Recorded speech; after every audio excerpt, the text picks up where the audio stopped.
Chapter 34 में आपने there का यूज एक इंट्रोडक्टरी सब्जेक्ट के रूप में करना सीखा और बहुत ही महत्वपूर्ण शब्द है देयर, क्योंकि लिखने में, बोलचाल में, वाक्यों में इसका प्रयोग बहुत किया जाता है। इसी कड़ी में आज हम लोग चैप्टर 35 में इट का प्रयोग एक इंट्रोडक्टरी सब्जेक्ट के रूप में करना सीखेंगे। किसका प्रयोग? इट का प्रयोग। जिस तरीके से देयर एक बहुत फ्रीक्वेंट यूज होने वाला एक शब्द है, ठीक ऐसे ही इट का प्रयोग भी अंग्रेजी में बहुत ज्यादा संख्या में किया जाता है। तो इंट्रोडक्टरी सब्जेक्ट के रूप में जब हम कह रहे हैं कि use of it as introductory subject, तो कब इसका प्रयोग करते हैं, सबसे पहले हम लोग यह समझते हैं। देखिए, जब हम ये बताना चाहते हैं कि क्या समय हुआ है, यानी टाइम बताना चाहें, मौसम यानी वेदर बताना चाहें, ऋतु यानी सीजन बताना चाहें, डे या मंथ बताना चाहें, तो हम सेंटेंस की शुरुआत इट इज से करते हैं। और ये इट केवल सेंटेंस को इंट्रोड्यूस कर रहा है, अपने आप में इसका कोई बहुत बड़ा महत्वपूर्ण मीनिंग नहीं है। जैसे एग्जांपल देखिए, it is very hot today, कि कहा आज बहुत गर्मी है, यानी आज का दिन बहुत गर्म है। तो इट इज वेरी हॉट, इसमें इट का अपने आप में कोई ऐसा मीनिंग नहीं है। सेकंड आइए, इट वॉज मॉर्निंग, ये मॉर्निंग था, सुबह था, कोई घटना हुई होगी वो बताना चाहते हैं। हमने कहा इट वॉज 1977, देखिए it was 1971 when Pakistan attacked India, कि यह 1971 था जब पाकिस्तान ने भारत पर आक्रमण किया। तो आप कोई पुराना जन्म बताना चाहते हैं, ईयर बताना चाहते हैं, सन बताना चाहते हैं, साल बताना चाहते हैं। अगला ये, इट इज 10 o'clock, टाइम बता रहे हैं।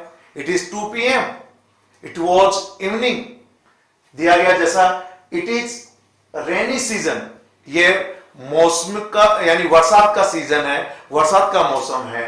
या इट इज विंटर, ये ठंड के दिन यानी जो वेदर है, जो सीजन है वो विंटर है। तो इस तरीके से टाइम बताना, वेदर बताना, सीजन बताना, डे या मंथ बताना, ईयर बताना, इन सब के लिए हम लोग किसका प्रयोग करते हैं? इट का प्रयोग just to introduce the sentence, अपने आप में कोई मीनिंग नहीं है।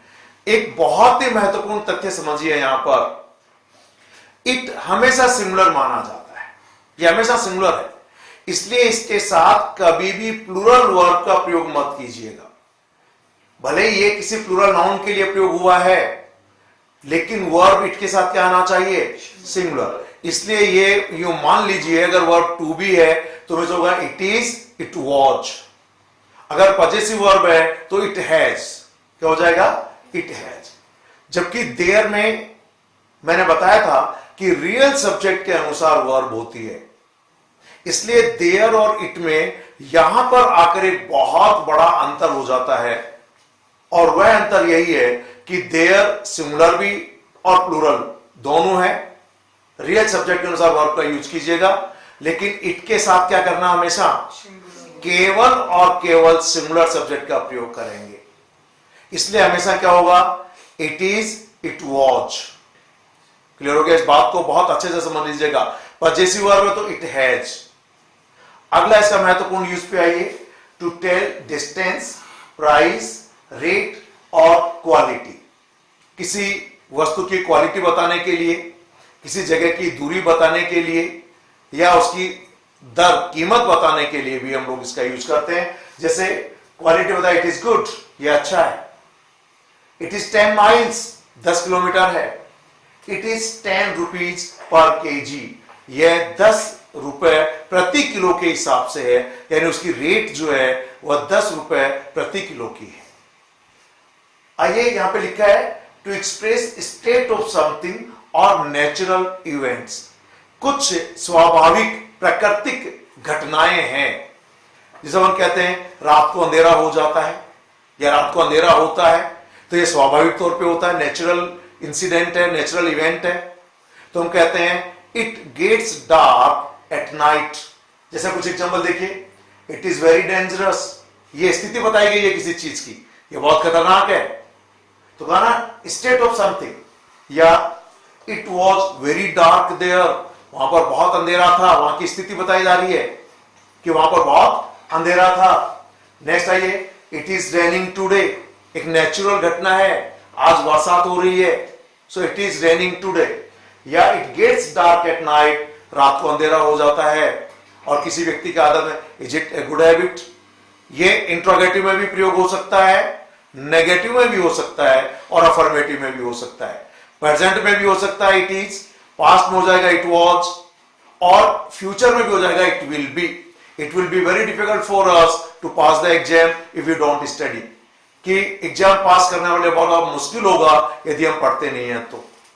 आइए नेक्स्ट, एक बहुत महत्वपूर्ण यहां पर एक वाक्य संरचना है जो पहले भी आप पढ़ चुके हैं। वर्ब टू बी के बाद एडजेक्टिव का प्रयोग करना और उसके बाद to form of the verb, या कभी कभी फोर लगाकर किसी व्यक्ति के बारे में भी कहते हैं। और इट का यह बहुत ही महत्वपूर्ण सेंटेंस स्ट्रक्चर है। जैसे it is easy for the rich people to buy a car, तो सेंटेंस है it is easy for the rich people to buy a car, कि अमीर व्यक्तियों के लिए कार खरीदना आसान है। It is not difficult for the students to pass the exam, so it is not difficult for the students to pass the exam, कि परीक्षा पास करना स्टूडेंट्स के लिए कठिन नहीं है। तो ध्यान दीजिएगा, बहुत ही महत्वपूर्ण स्ट्रक्चर है ये। बी के बाद एडजेक्टिव, और चाहे तो उसके बाद डायरेक्टली वर्ब की टू फॉर्म, या फिर बी के बाद एडजेक्टिव, फिर आप कोई भी नाउन या प्रोनाउन लगाएं फोर लगाकर। जैसे कुछ एग्जांपल देखें, it is nice time to talk to you, आपसे बात करने का ये बड़ा अच्छा समय है। या it is good for you to take exercise, exercise करना आपके लिए अच्छा है। अगला सेंटेंस देखिए, it is easy for them, और सेंटेंस अपन कह सकते हैं it is easy for them to buy a car, या it is easy for them to pass the exam, it is easy for them to reach there on time. यानी यहां पर इस सेंटेंस को आप आगे और लंबा कर सकते हैं, फॉर देम उसके बाद इंफिनिटिव वर्ब विद टू लगाकर, यानी उन लोगों के लिए यह कार्य करना आसान है या कठिन है। जैसा भी आप adjective as per your requirement of the occasion, as per the requirement of the meaning, you can use any adjective in this particular structure. But the structure is that we use it, then singular verb was and it, then adjective, and directly either you can use infinitive verb with to, or you can use for plus noun or pronoun and then infinitive verb. Let us look at the another sentence, and ये interrogative है. Is it possible to learn English without a teacher? So is it possible to learn English without a teacher? क्या बिना teacher के अंग्रेजी सीखना संभव है? अगला फिर पूछा गया, is it difficult to learn English? क्या अंग्रेजी सीखना कठिन है? तो is it difficult to learn English? आपने कहा yes, it is difficult to learn English, or no, it is not difficult to learn English. Interrogative sentence आपने पूछा, आप यस और नो में जवाब दे दीजिए, सेंटेंस उसी हिसाब से फिर बन जाएगा। आइए एक एग्जाम्पल और देखते हैं। इट वॉज पास्ट में हो गया, it was compulsory for all to attend the meeting, कि मीटिंग अटेंड करना सभी लोगों के लिए आवश्यक था, कंपल्सरी था। यह एक बहुत ही महत्वपूर्ण सेंटेंस स्ट्रक्चर है।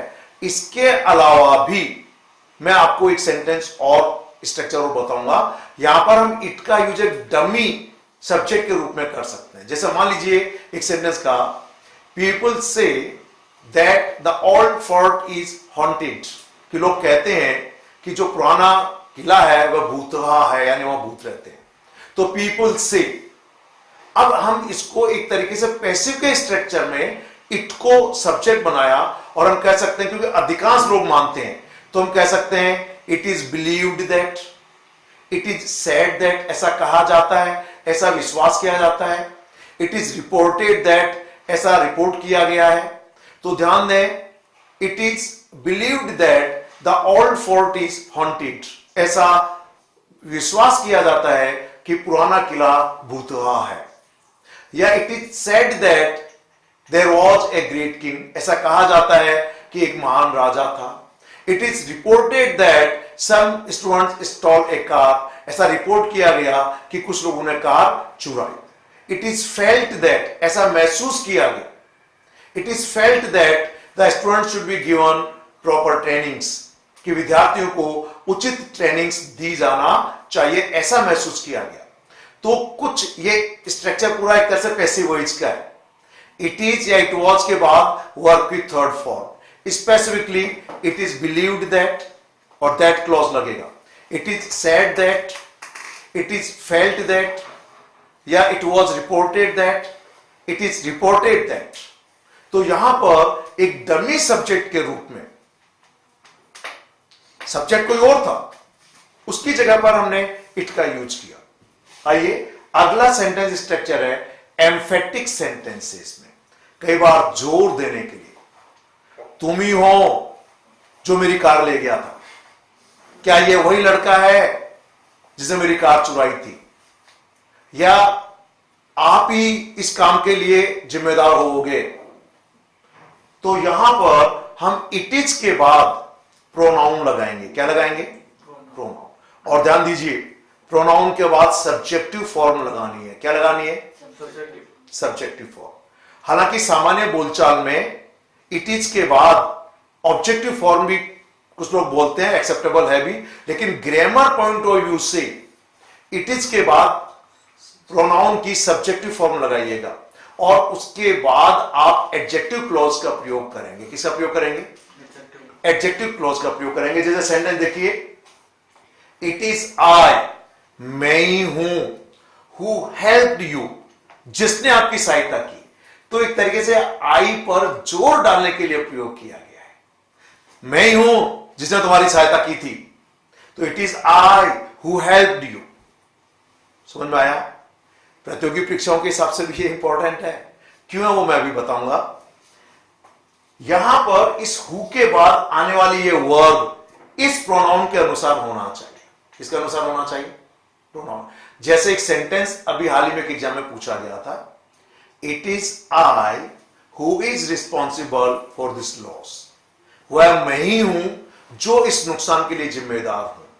तो ये गलत है, होना चाहिए था it is I who am responsible for this loss, क्योंकि मैंने यहां कहा है आने वाली वर्ब उसके पहले जो प्रोनाउन यूज हुआ है उसके अनुसार आना चाहिए। तो इट इज आई हु, तो हु के पहले प्रोनाउन क्या है, आई, तो आई के साथ इज लगेगा या एम लगेगा, एम। इसलिए वहां पर होना चाहिए it is I who am responsible for this loss, वह मैं हूं जो इस नुकसान के लिए जिम्मेदार।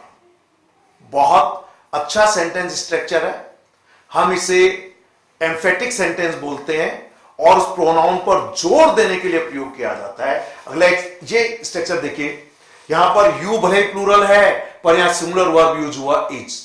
मैंने कहा it is you who will be held responsible for this loss, आप को ही इस लॉस के लिए जिम्मेदार माना जाएगा, यानी आप ही हैं जिसे इस नुकसान के लिए जिम्मेदार समझा जाएगा। आगे आप लॉस भी लगा सकते हैं।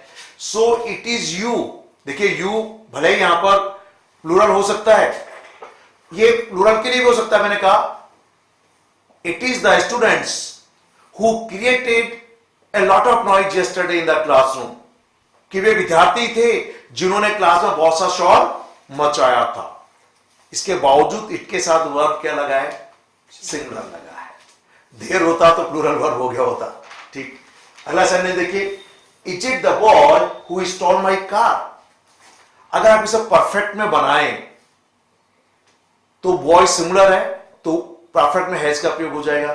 तो यह भी है, is it the boy who stole my car, क्या यह वही लड़का है जिसने मेरी कार चुराई थी।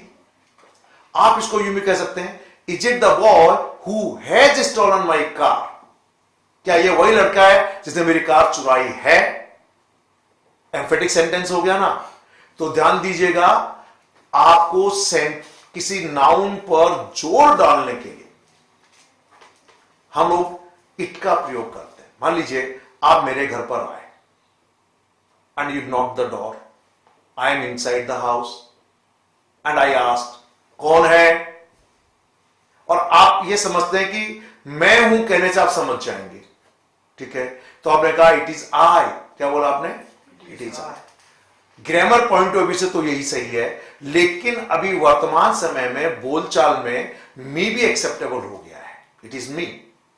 लेकिन जब आप प्रतियोगी परीक्षाओं की तैयारी करें और विशेष तौर से अगर it is I, it is he, it is you, it is they अगर हो, तो इनके बाद आप लोग वर्ब की जो हु लगाएंगे, उस हु के बाद जो क्लॉज है, उस क्लॉज की वर्ब जो वर्ब होना चाहिए वो इस इट इज के बाद लगे हुए प्रोनाउन के अकॉर्डिंग होना चाहिए।